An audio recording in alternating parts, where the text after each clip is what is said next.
all-inclusive governance in Nigeria to safeguard the present and secure the future has made it mandatory to involve youth at all levels of administration, as they constitute a larger percentage of the total active population. Today on Panorama on the network service of NTA from Ibadan Network Center, our searchlight is on youth inclusiveness towards sustainable good governance. I am Charity Agu. You're welcome on the program.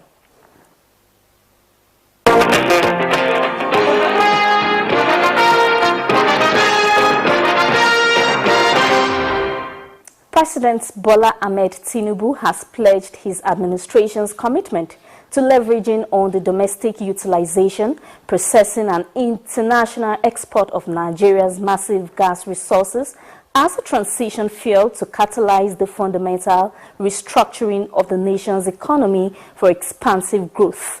The president reiterated his commitment to the development of the sector when he received the board and management of the Nigeria Liquefied Natural Gas (NLNG) Limited at the State House. State House correspondent Musbao Dan Wahab reports. You will get exploration, development of gas from West Africa to Europe. We will compete with Russia. We will make money for Nigeria. President Tinubu long saw the potential in the domestic gas and ready to harness it. Nigeria has about 206 trillion cubic feet of gas in reserves and aims to multiply it in the nearest future. The plans are already in the works with the ongoing Trans-Saharan pipeline project targeting the European markets. Locally too, the demands are growing for electric power, automotive and domestic among other uses, as gas comes handy as transition fuel to cleaner energy. But along the way, there have been two subsisting challenges in the subsector, major as they are intertwined. For us, just two words will describe it: security and gas supply. They go together. And handle security, that will unlock more gas to plants. We can produce at a higher capacity and we make more revenue.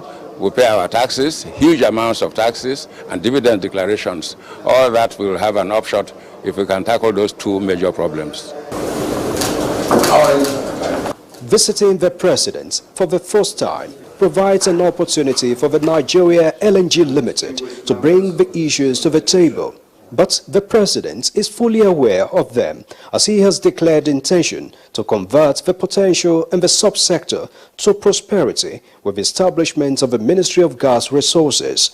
President Tinubu affirmed that all encumbrances to the entrepreneurial progress and development of Nigeria's industrial citizens, as well as other impediments to business practice in the oil and gas sector, specifically, will be swiftly removed to create more opportunities for Nigerian companies and international partners to thrive on the natural and human resources wealth which God has bestowed upon the nation. And after their meeting, the assurances from the president were apparently satisfactory. LNG Limited says Nigeria's consumption of the natural gas has increased by over 1,000% in the last 15 years. And so too must investments be now multiplied to meet the needs and, most importantly, to cash in on the growing global markets. From the State House, Musbao and Wahab, NT News. Have applauded President Bola Tinubu over the bold reforms he has taken to reposition Nigeria, Africa's biggest economy, back to economic growth and a place of increased investment. They stated this in a forum in Ibadan, the Oyo State capital. Ayomiku Ajibola has the details. With 200 million people and an estimated gross domestic product of $440 billion in 2021, Nigeria is Africa's most populous country and the continent's largest economy. The country is set for each economic growth owing to the current financial and economic reforms such as removal of petrol subsidy and the unification of Naira's multiple exchange rate embarked upon by President Bola Ahmed Tinubu. making the best possible use of the revenues that will now flow to the Federation, but in a way that makes sure that ordinary people can get some relief. With Nigeria saving about 3.9 trillion in 2023, equivalent to 1.6% of the GDP, following petrol subsidy removal and foreign exchange market unification move. These policies have been praised by economists and investors for their potential to boost economic growth and attract foreign investment. We need to be less monocultural and be better diversified in very genuine and value-adding ways. Everybody will have to make a lot of sacrifice to make sure that the implementation of all this, the transformation agenda become fruitful. They advise that the country can leverage these reforms to bend its development path upward and also optimize its full potential, highlighting the need to provide some timely, temporary, and targeted assistance. In Ibadan, Ayomiku Ajibola, NTA News. Nigeria has moved up from 39% in 2017 to 54% in 2023 joint external evaluation of its health security systems.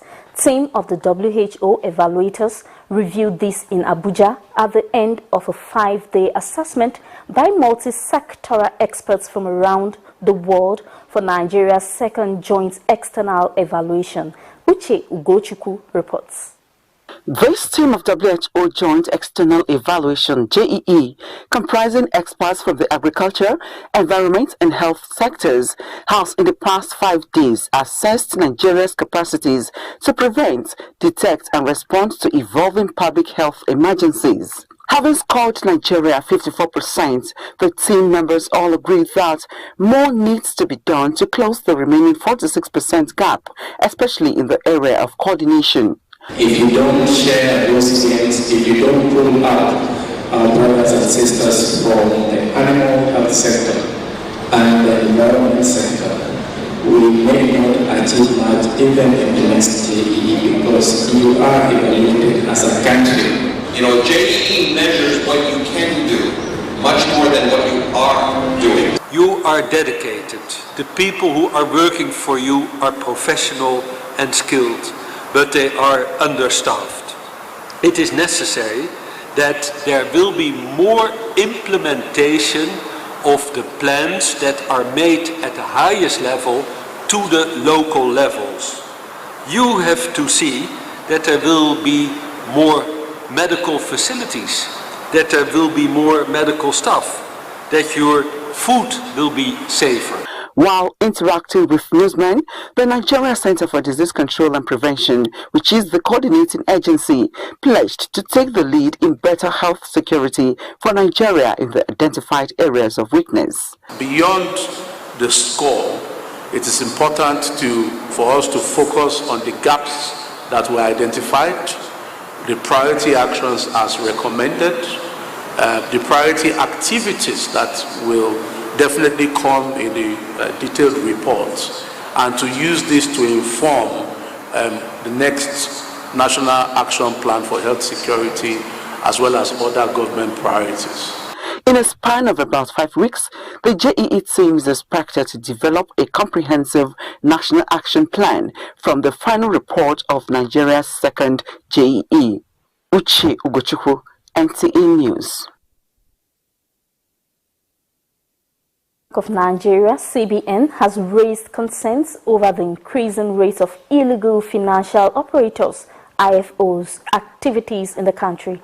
In a statement titled Advisory on Illegal Financial Operators, the Central Bank of Nigeria noted that the activities of IFOs portend a grave risk to the country's financial system. Recently, many Nigerians lost their hard-earned money to IFOs in different parts of the country. To curb the growing trend, the FSRCC urged the general public to refrain from dealing with unlicensed or illegal financial operators who lure and defraud unsuspecting members of the public by offering huge returns of investments. It urged Nigerians to verify the licensing status of such companies and schemes on the website of the CBN, https://www.cbn.gov.ng, NICOM, https://nicom.gov.ng, PENCOM, https://www.pencom.gov.ng, and SEC, https://sec.gov.ng. Youths are future leaders, hence the need for governments at all levels to invest in the youth towards preparing them for the responsibility ahead through inclusion. Correspondent Ifeoluwa Omoshule in this report takes a look at the youth's inclusiveness towards sustainable governance. In Nigeria, the youth population is said to be dominant, as researches imply that youth population covers 60% of Nigeria's population.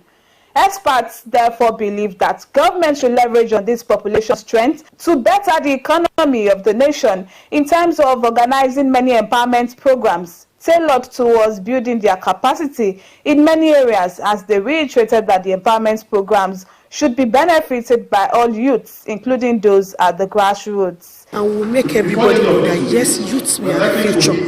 We should be change agents. Though we have some youths involved with some moral or social vices out there. Yes, for out of every 12 disciples, we always have a Judas. That is those youths. But we will not keep quiet. We will keep on advocating. The governor for your state, you have a lot of program for the youth this time around, the 2.0. Now, of recent, the governor addressed the entire state that 500 million is being emerged aside for empowerment. That every youth that have entrepreneurship can have access to it, soft loan, without paying any interest. They also advocated youth's participation in politics to make their voices heard towards contributing their own quota to nation building. With their numbers, they should maximize that number and engage in politics. Organize yourself, look for the most intelligent among you and the most committed. Elect them into that position of leadership to give you what you want.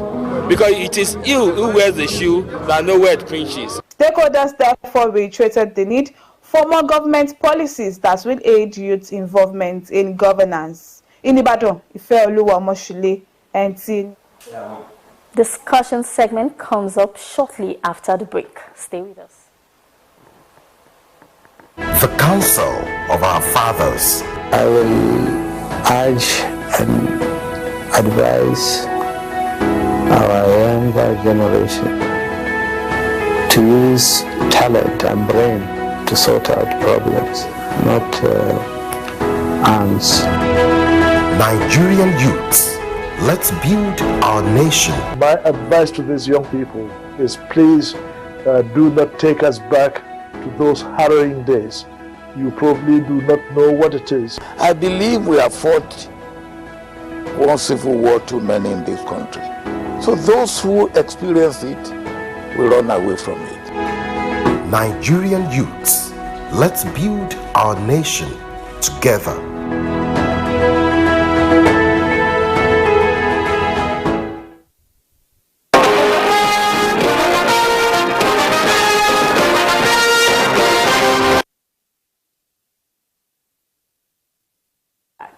As we examine youth inclusiveness towards sustainable good governance, our guest today is Professor Nyito Shenge from Department of Psychology, University of Ibadan.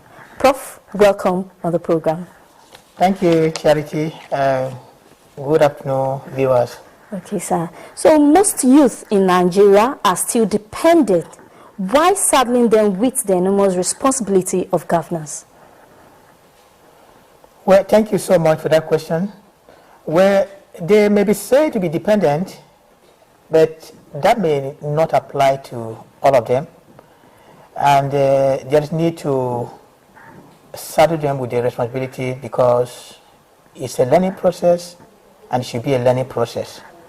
We should recognize them as part of the society, as people who are supposed to participate in the governance of this country, and to act now while also preparing the future, because whether we like it or not, later on, those who are in position of authority now will not be there. And those who are called youth now will take over. So when we begin to prepare them now, it's a good thing because they are not just learning, they are also preparing for the future. Okay, Prof. Don't you think a lot needs to be considered before bringing them on board fully? Yeah, thank you. A lot needs to be done, but that does not mean that we should put everything in place before bringing them in, on board, because that would be disastrous. There will be a wide gap. And that is why from the very beginning, we are supposed to carry the youth along in terms of training them, in terms of the upbringing, in terms of the courage, in terms of the truth that we realize that their participation will bring about changes, positive changes in the society. So we need to begin to teach them at the very end in terms of upbringing, in terms of the values we imbibe in them, in terms of the morals we teach them, in terms of the education. In fact, talking about education, I mean the quality of education that we give them, in terms of the necessary exposure that we're supposed to give them. So we should not wait until it is their own time before we begin to put things in place. That will amount to creating a gap that is very disastrous in the future. Okay, so should we blame the foundation of policies formulation? Well, yes, I think to a large extent, a reasonable extent, yes, we should blame the foundation, the policies.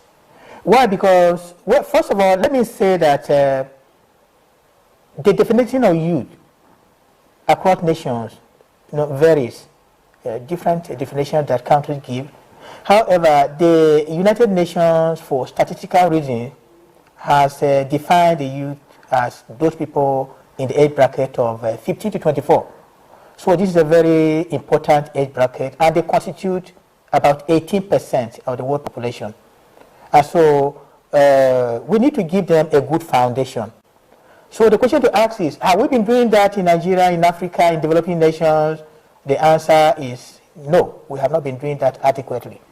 And some countries have been doing a lot better than others, but we still have a long way to go. Because in every sector that you consider, in every sphere of life, you realize that there are gaps in the way we form youth, we allow youth to grow in this part of the world.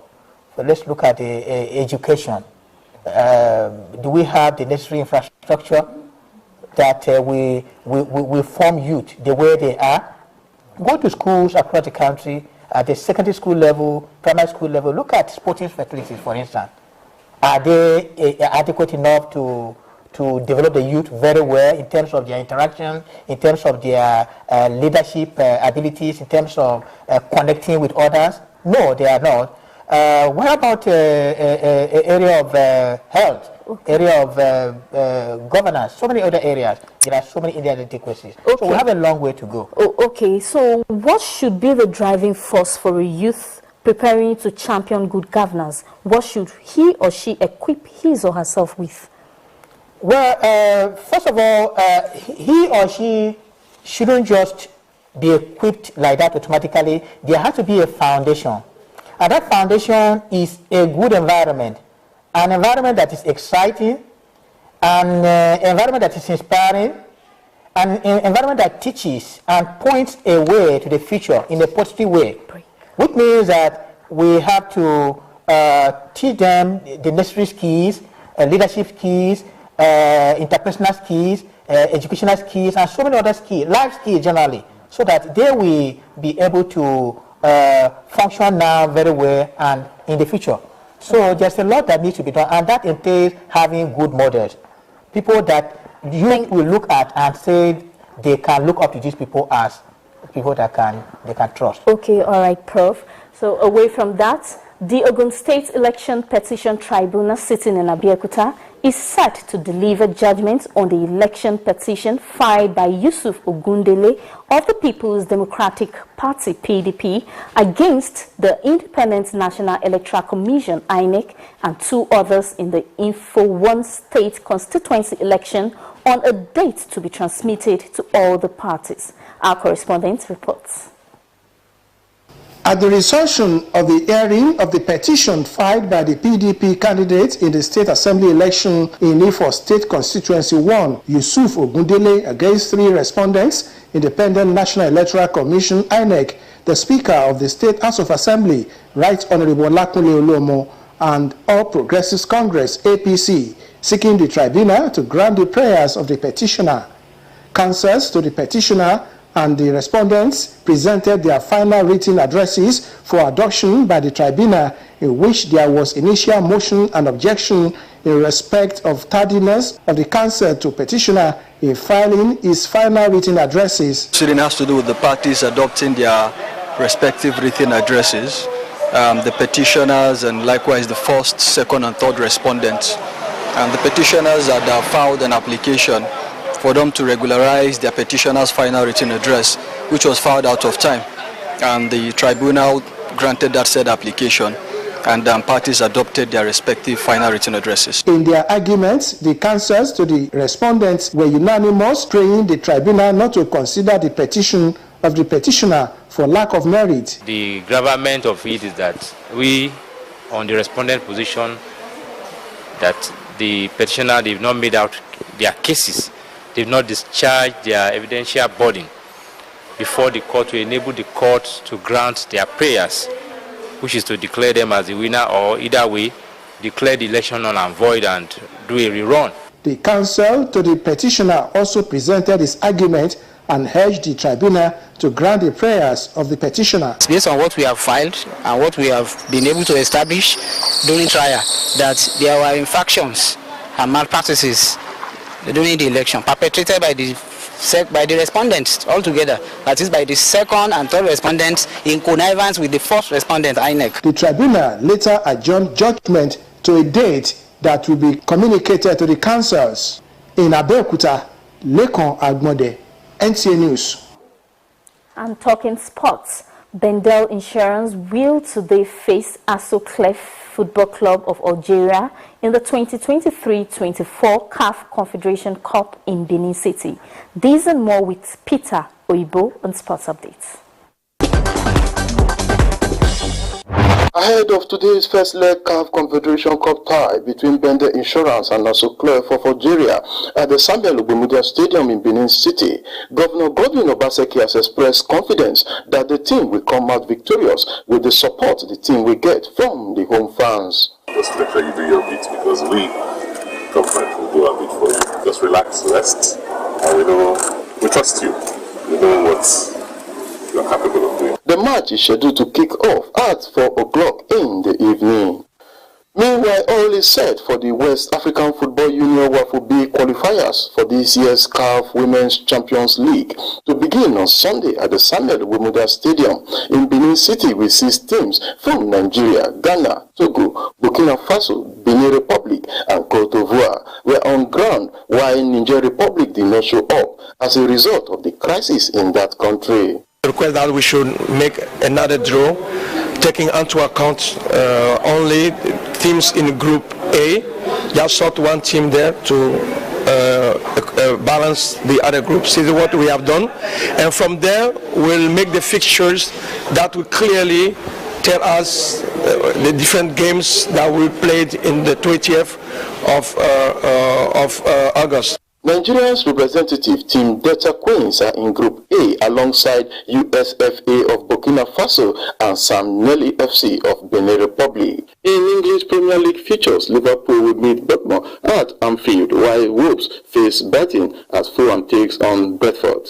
Manchester United will tackle Tottenham as Manchester City confronts Newcastle. And in volleyball, Nigerian female team on Friday bounced back to winning ways in their third match at the ongoing 2023 African Senior Women's Volleyball Championship in Yaoundé, Cameroon, after defeating Burundi 3-0, 25-17, 25-14, 25-9 to record their second win of the championship. With sports update, Peter Oibo, NTA News. Panorama today. Thank you for watching. Have a good day.